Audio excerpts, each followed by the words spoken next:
Karbala एक ऐसा इस्तिआरा है, एक ऐसी निशानी है जो आपको यकीन देती है कि इस दुनिया के बाद एक दुनिया है, उसमें हमने जाना है। दुनिया के तमाम लोग, ज़हीन लोग, साइंटिस्ट, फिलासफर इस बात से गुमराह करने की कोशिश करते हैं कि यही दुनिया है भाई, जो कुछ है यही है। लेकिन मौला हुसैन अज़ादारी के ज़रिए आपको ये सिखाते हैं कि कलाम इलाही हक है और निज़ाम इलाही हक है। इस दुनिया के बाद एक दुनिया है, एक जहान है, उसमें आपने जाना है। उस जहान में आपको दुनिया के पेशवा काम ना आएंगे। अगर आपने अपने अमाल को, अफ़आल को, अपने यकीन को मुहकम कर लिया तो मौला आपकी रहनुमाई करेंगे, यकीनन करेंगे। तो सामीन मोहतरम, ऐसा होता है कि जब कोई हुर बनता है तो उसे अमाल की फ़िक्र नहीं रहती, इसलिए कि उसे पता है कि मैं जो भी अमल करूंगा वो यकीन से है। ये भी नहीं कहा कि जो हुर बन जाए वो अमाल छोड़ दे, ऐसा नहीं। जनाब हुर के पास इतना वक्त न था कि वो किसी अमल पर अमल पैरा होते। सरकार सुबह आते हैं और सरकार से इजाज़त लेते हैं और जंग करते हैं। तो सामीन मोहतरम, मौला हुसैन वो शख्सियत हैं। शब आशूर का वाक़या है कि सरकार के तमाम असहाब खैमे में तस्बीह फरमा रहे हैं तो मौला चलते मैदान की तरफ जाते हैं। थोड़ी दूर जाके तो जैसे ही मैदान की तरफ चले तो मौला का एक ग़ुलाम है, वो कहता है कि मौला चूँकि मैदान में जा रहे हैं, कोई मौला को नुकसान ना पहुँचा दे, तो वो क्या करता है, मौला के पीछे पीछे चल पड़ता है।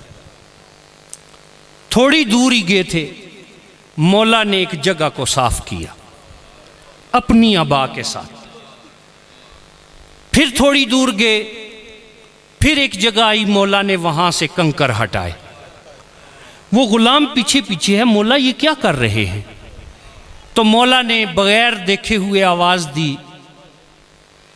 मौला का सहाबी मौला के पास आया, मौला मैं इस ख्याल से आया कि आपको कोई नुकसान ना पहुँचाए। कहा ठीक है, आ गए हो तो चलो। फिर आगे बढ़े।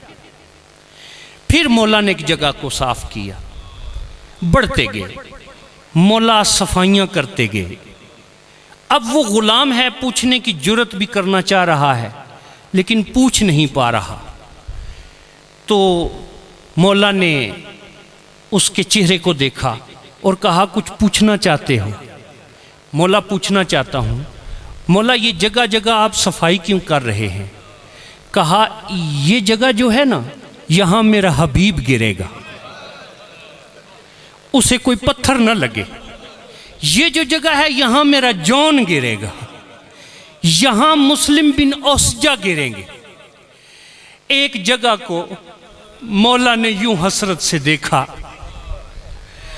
वो दरिया के पार थी जगह, दरिया के पार थी। मौला ने उस जगह को सलाम किया तो ग़ुलाम ने पूछा, मौला वो कौन सी जगह है? कहा यहाँ मेरी बहन के दोनों बच्चे गिरेंगे। अज़ादारों, बीबी ने करबला के मैदान में जनाब ओनो मोहम्मद को तैयार किया। छोटी छोटी तलवारें बांधी और मैदान की तरफ भेजते हुए एक जुमला कहा, मेरे बच्चों, तुम शेर खुदा के पोते हो, निवासी हो, तुम जाफर तैयार के पोते हो, देखो मैदान में जाके पुश्त न दिखाना, अपने मां के दूध की लाज रखना। जब ये कहा ना, बच्चों ने मां के कदम चूमे और कहा मां हम ऐसी जंग करेंगे कि दुनिया याद रखेगी, जमाना याद रखेगा। बस अज़ादारों, दोनों ने ऐसी जंग की, मैं जंग बयान करूं तो बहुत सा वक्त चाहिए। जनाब ओनो मोहम्मद की जंग ऐसी जंग थी कि करबला में दुश्मन ने पुकार के कहा, वाह ये अली के तैयार करदा है, ये अब्बास के तैयार करदा है। बस आखिरी जुमला है कि 11 मुहर्रम को जबाले मोहम्मद का लुटा हुआ काफिला करबला से चला तो शहीदों पर अलविदाई मातम किया गया। कोई बीबी शहजादा अली अकबर की लाश पे बैठी है, कोई कासिम की लाश के टुकड़े गिन रही है, कोई किसी लाश पे है, कोई किसी लाश पे है। उस वक्त यजीद की फौज के सिपाहियों ने देखा कि 2 बच्चों की लाशें एक तरफ पड़ी हैं जिन पे कोई रोने वाला नहीं।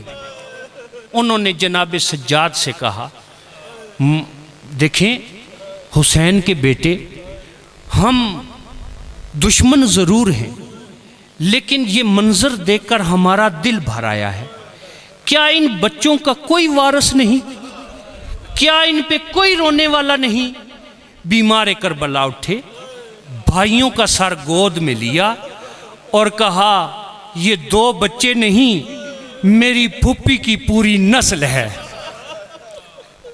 जो उन्होंने हुसैन पर कुर्बान कर दी। अल्लाह अलैहि